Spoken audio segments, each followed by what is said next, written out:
I decided that going on this pace wasn't sustainable because I started to suffer the effects of it all. You couldn't keep that. Describe the effects you suffered.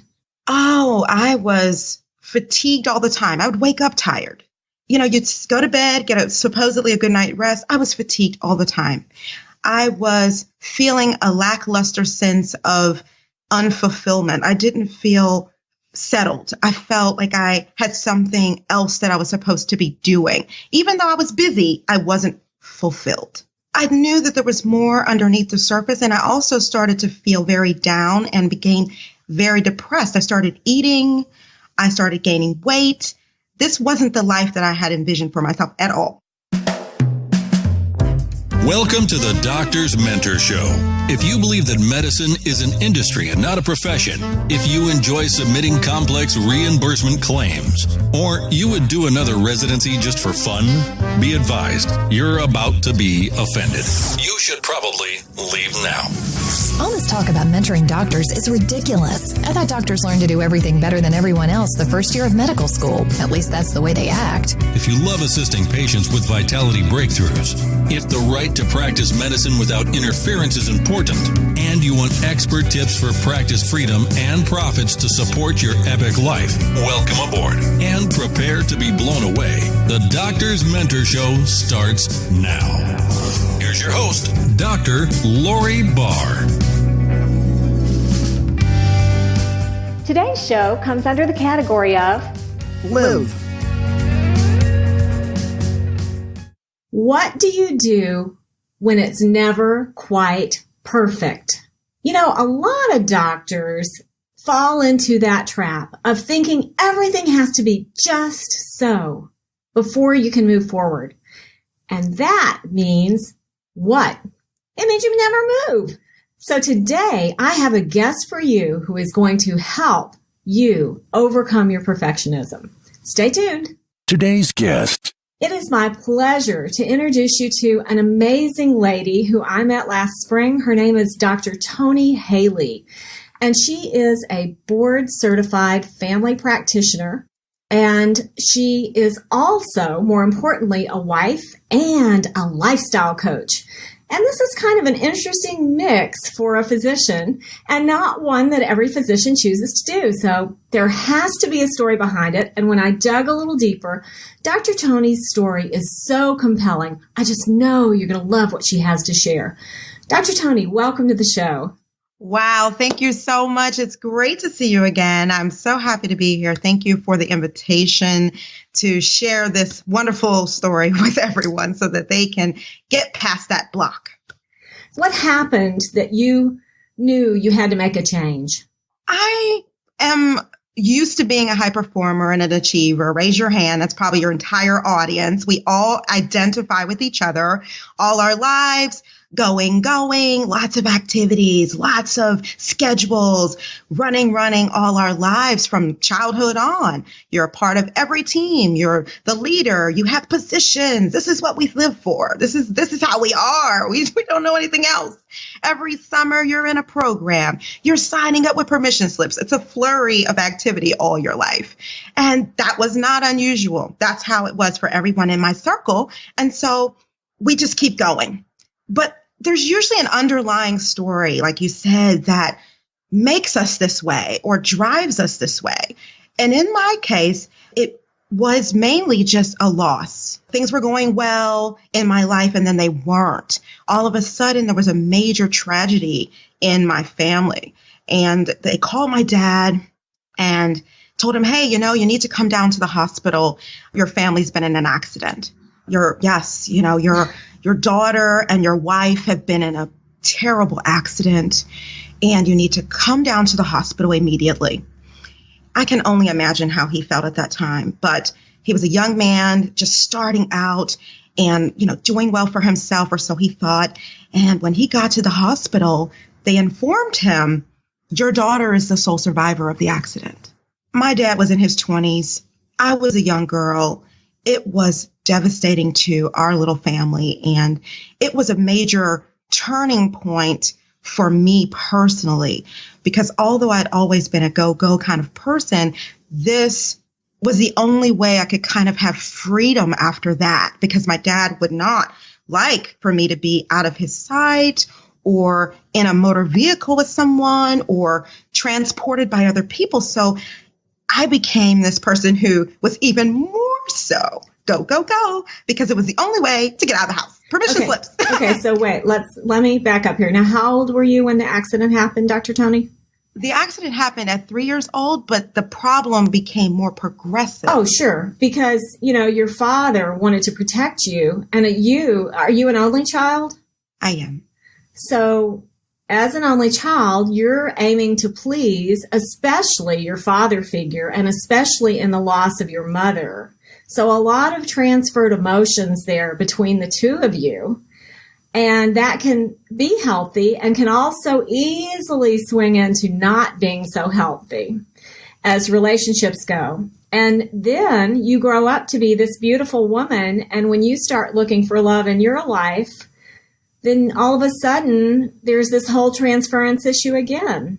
So that's very interesting. That is a very interesting story about how the impact of something when you're so young can influence your life for the whole rest of it.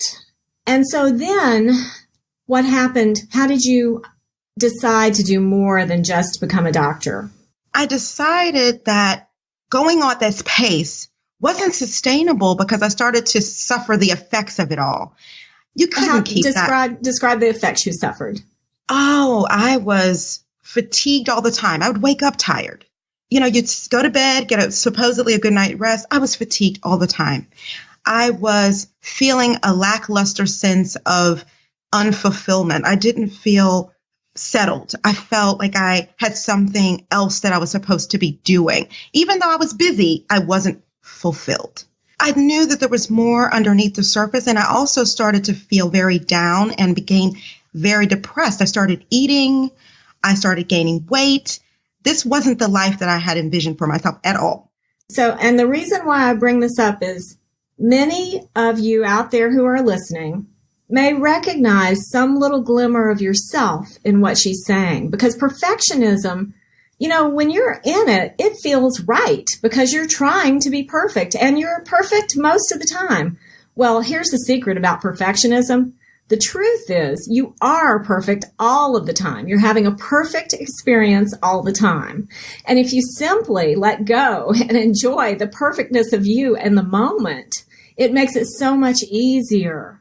And I know that Dr. Toni is going to tell us about this book she has written that is designed to remind you of just that. It's called Reprogram Your Mindset.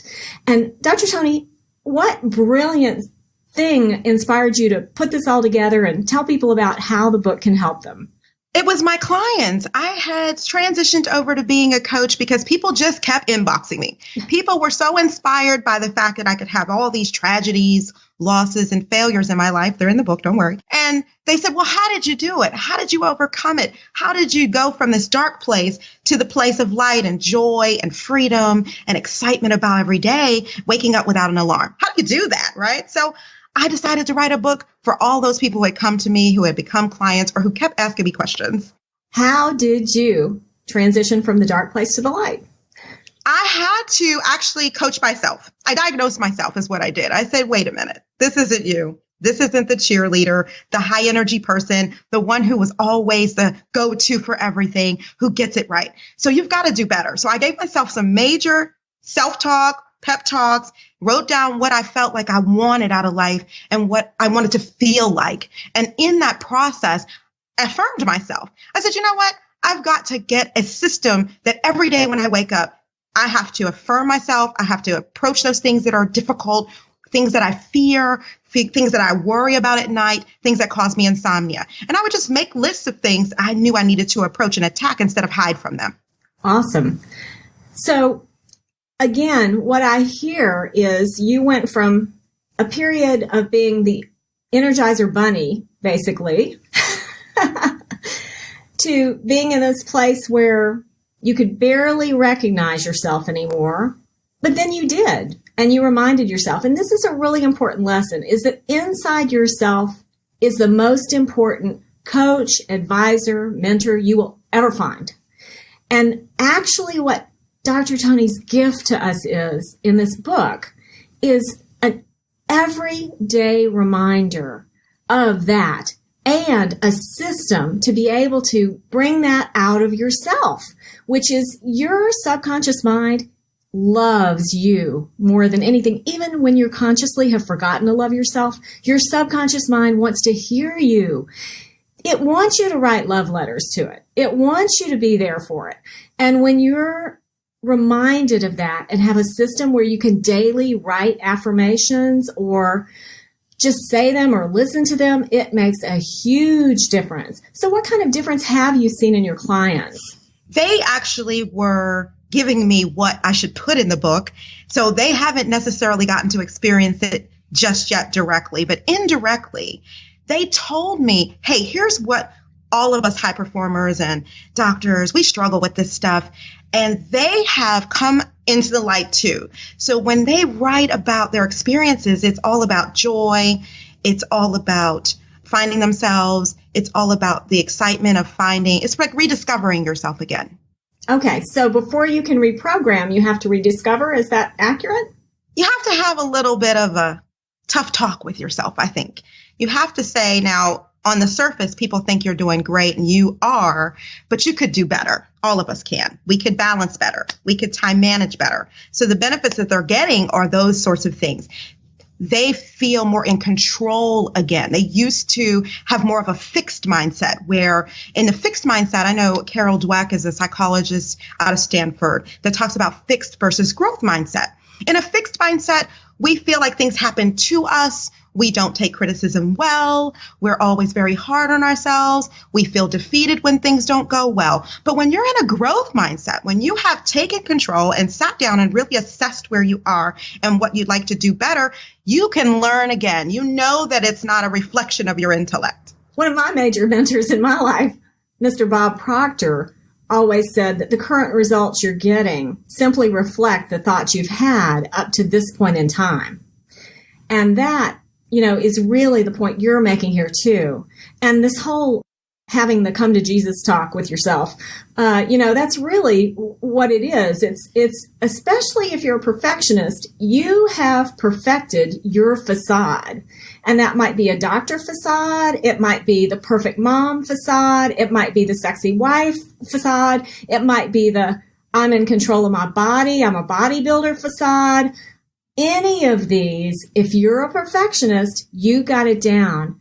And sometimes it's okay and easy to move into recognizing that and facing that yourself. And sometimes it does take an outside influence to tap you on the shoulder and say, hey, you're going back toward perfectionism again. So have you had times where you've stumbled back and found yourself in perfectionism? And if so, how did you recognize that? One of the best things I could do for myself was pick people. I surrounded myself with people who could call me out. I hired coaches, first of all. I hired coaches. I made sure that they were where I wanted to be, or they could help me in areas to just grow. Really, it's all about growing and learning. That's the point of that growth kind of mindset. We're reaching for something, and it doesn't need to be perfectionism. It could just be learning a new skill. So when I would hire coaches or ask my friends, hold me to it, that was my approach. And that's what I do too. I'm a reformed perfectionist as well. And absolutely, I still, to this day, even though I have had lots of coaches over the years in my career, I have a coach. And she calls me out, and I tailor the coach to what's happening in my life. I mean, I've been practicing medicine for almost 30 years now, and transitions are coming. Yeah, I'm an only child, just like you. My parents are older. And so trying to decide, how do I become the adult daughter of aging parents and do that well without thinking it has to look a certain way, just like you were talking about that fixed mindset.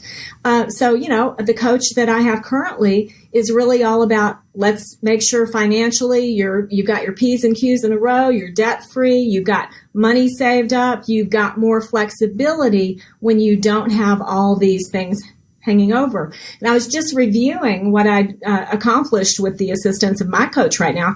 I've totally become debt free again.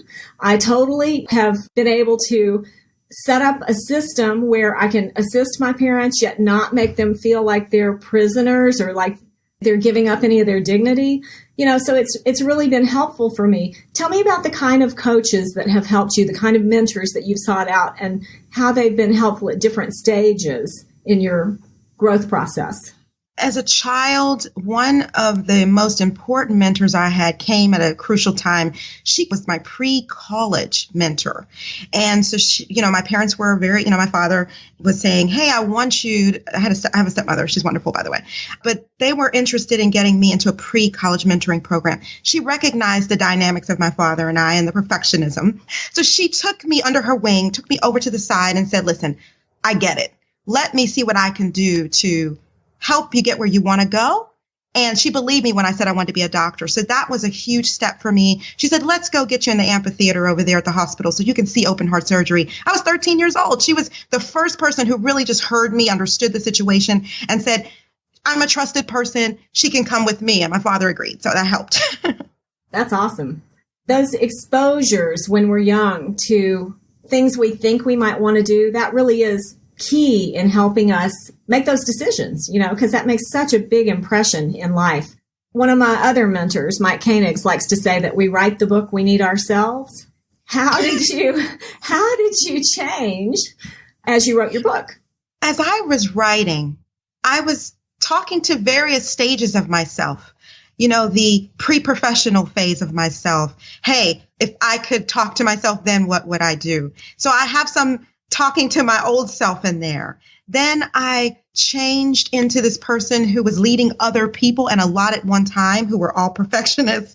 So I started to say, well, my gosh, you did master that part. So focus on these areas where you're focusing forward and hiring coaches to work on some areas for yourself so that when they get to this stage, they too can move forward and have that in the book, all in one book.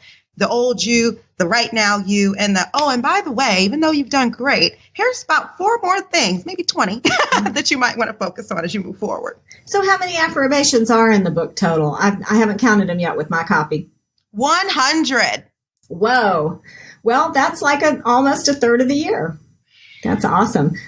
We're busy people. We're busy, and I don't want to say we don't have time, but I want to say that the way it's written, I wrote it for myself. Sometimes you just need a little snippet. Sometimes you just need to get that one thing for the day. You have a big presentation, a grand rounds. So you open it up to that area where you just need that today. So it doesn't have to be done in order. That's great. And, it's interesting because when we face a stressful situation, something that brings up fear in us, then your subconscious mind pulls out the way it solved that problem in the past, and it brings you that solution, and it says, oh, wow, well, here's how you deal with that. You go back to how you lived through that accident that killed your mother and left you abandoned. And most importantly, what you do with that affirmation to your old self is you say, no, this is not that.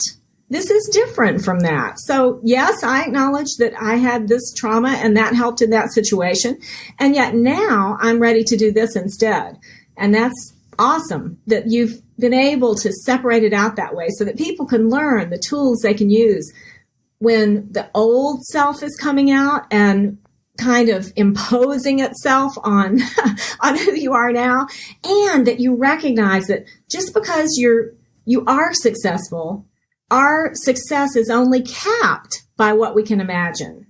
So it's great to be able to stretch that the way you have with these ones for the future. It's just amazing. If someone wanted to really get the most out of your book, what would you recommend they do? Number one, know that there's one thing that I have found helps people every day. It's gratitude. Every day. Every day, when you wake up, when you plant your feet in the carpet, I outlived my mother by many, many years now. I have that to hold on to remind myself, wait a minute, you're doing great in this life because you're above ground. Yay. You have your health. Yay. And I do have a wonderful relationship with my father, by the way, now. So I just want to say that if we all just count our blessings as we fall asleep or as we wake up, if we all did that, that would be a great start. And of course, gratitude's in there. But that would be my number one thing that is a tip for you. So if people want to get your book, where do they go, Dr. Toni? They go to drtonisbook.com. Tonis book.com. drtonisbook.com. I made it easy. That is really easy. And where can they find more out about you? www.drtonimd.com. That's drtonimd.com.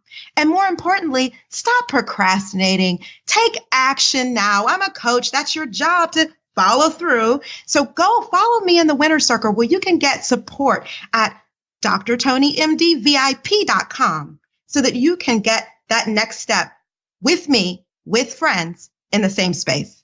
And that is her amazing Facebook community that she's building. And I tell you, I've seen Dr. Toni in action in there. I follow Dr. Toni. She is amazing the way she encourages people. She's always right there, still being the cheerleader that she was when she was little. And Dr. Toni, you're just so fun to play with. Thank you for coming on and bringing your energy to everybody out there who might be struggling with perfectionism and procrastination. Thank you so much.